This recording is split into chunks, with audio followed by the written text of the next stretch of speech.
Hello স্টুডেন্টসরা, আমি তোমাদের সৈকত sir. যারা রবীন্দ্রভারতী ডিস্টেন্সে এমএ করছো, তোমাদের সিইসি 3.2 পেপারের একটি গুরুত্বপূর্ণ সাজেশন নিয়ে চলে এসেছি।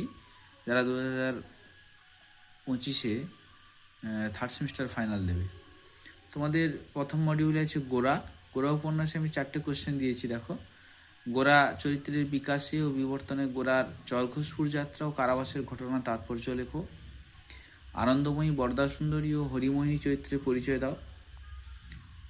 এই দুটো খুব ইম্পর্টেন্ট আছে। আর দুটো দিয়েছি, কৃষ্ণদয়াল বাবু ও পরেশ বাবু চরিত্রের প্রাসঙ্গিকতা লেখো এবং গোরা উপন্যাসের মহাকাব্যতা নির্ণয় করো বা এপিকধর্মী উপন্যাস হিসেবে সার্থকতা। এটাও ইম্পর্টেন্ট আছে। এই 4টে তোমরা করবে। এরপরে সেকেন্ড মডিউল আছে শেষের কবিতা। শেষের কবিতা থেকে অমিত চরিত্রটি আলোচনা করো, এটা খুব ইম্পর্টেন্ট। 2 শেষের কবিতা উপন্যাসের নামকরণ। 3 নম্বরে যোগমায়া চরিত্র এবং কেতকী মিত্র চরিত্র। এই 4টে দিয়েছি। 4টের মধ্যে তোমরা অবশ্যই এই দুটো ভালো করে করবে। মার্কিংগুলো অবশ্যই কমন পেয়ে যাবে। এরপরে আছে গল্পগুচ্ছ। গল্পগুচ্ছ থেকে 1 নম্বরে দিয়েছি কঙ্কাল, মহামায়া ও শাস্তি গল্প অবলম্বনে নারী মনস্তত্ত্ব বিচার করো।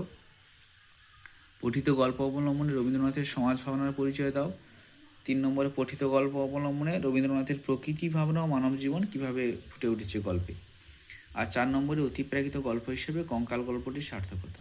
তোমরা মার্কিং দুটো অবশ্যই ভালো করে করো। আর শেষে আছে তোমাদের 4 নম্বর মডিউলে আছে বলাকা।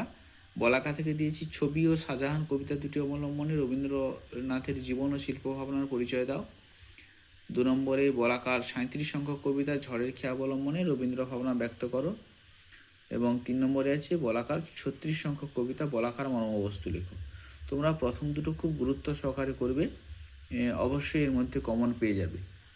এই হচ্ছে তোমাদের সিইসি 3.2 পেপারের একদম ফাইনাল সাজেশান দিয়ে দিলাম। তোমরা এটা অবশ্যই ফলো করো এবং তোমরা যদি অনলাইন বা অফলাইন পড়তে চাও, অবশ্যই আমার স্ক্রিনে দেওয়া নম্বরে তোমরা যোগাযোগ করো।